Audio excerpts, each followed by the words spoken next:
இந்த பதிவு ஒரு வாழ்வியல் முறையில் வாழ்வியல் பரிகாரமாக வச்சுக்கலாம். நீங்கள் தாந்திரிக முறையிலையும் வச்சுக்கலாம். இப்போ நமக்கு வந்து எல்லாத்தையுமே நமக்கு வந்து உடல் உறுப்புகள்லேருந்து நம்மளுடைய உடல் தேவைக்கு ஒரு அஞ்சரை பெட்டியில், அதாவது வீட்டு சமையல் இதில் வந்து அஞ்சரை பெட்டின்னு ஒன்று இருக்கும். அதில் ஒரு முக்கியமான பொருள் ஜீரகம் அப்படின்னு இருக்கு. அப்போ ஜீரகம் அப்படின்னா, சீரகம் அப்படின்னா ஒரு ஏற்றத்தாழ்வு இல்லாமல் ஒரே சமமான ஒரு அமைப்பை சொல்லக்கூடியது தான் வந்து, ஏற்றமும் இல்லாமல் இறக்கமும் இல்லாமல் இருக்கக்கூடியதை தான் வந்து சீர் அப்படின்னு சொல்லுது. அப்போ சீர் அப்படின்னா என்னென்னா ஒரே நிலைப்பாட்டை கொண்டதுன்னு அர்த்தம்.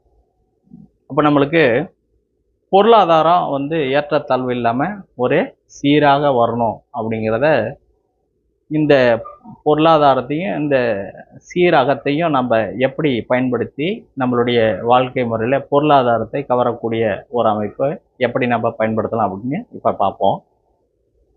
இப்போ அக்னி மூலை அப்படிங்கிறது நமக்கு தெரியும், நம்ம வீட்டில் சமையல் மூலையில் இருக்கிறது. அதுக்கு பக்கத்தில் தான், அடுப்புக்கும் பக்கத்தில் தான் நம்ம வந்து அதெல்லாம் வச்சுருப்போம் இல்லையா? அப்போ அடுப்புக்கும் பக்கத்தில் இருக்கிறது, அடுப்புக்கும் பக்கத்தில் வச்சுக்கோங்க. அது பரணி நட்சத்திரம், சுக்கரனுடைய நட்சத்திரம்.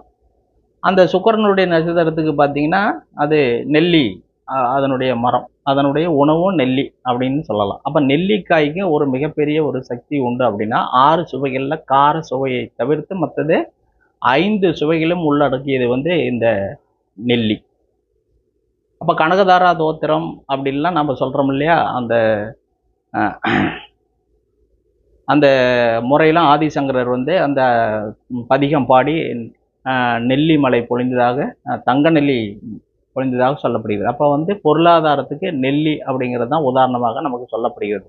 நீங்கள் உங்களுடைய அந்த ஜீரக பெட்டியில் ஒரு 10 ரூபாயோ 11 ரூபாயோ அதில் போட்டு வைங்க. அதே ஜீரகத்தை அதிலிருந்து கொஞ்சோண்டு எடுத்து ஒரு மஞ்சள் துணியில் கட்டி அதில் 11 ரூபாயை வைத்து உங்களுடைய குபேர மூலை என்று சொல்லக்கூடிய அந்த வாயு மூலையில் கொண்டு போய் கட்டி வைங்க. இது ரெண்டையும் அடிக்கடி மாற்றி மாற்றி வைங்க. உங்களுடைய பொருளாதாரம் மெல்ல மெல்ல சீராகக்கூடிய ஒரு அமைப்பை நீங்கள் உணரலாம். இதை வந்து ஒரு நல்ல குறிப்பிட்ட நாளில் பார்த்து, ஒரு வெள்ளிக்கிழமை அல்லது பூச நட்சத்திரம் வர நாளில் பார்த்து நீங்கள் செஞ்சீங்கன்னா இன்னும் சிறப்பானதாக இருக்கும்.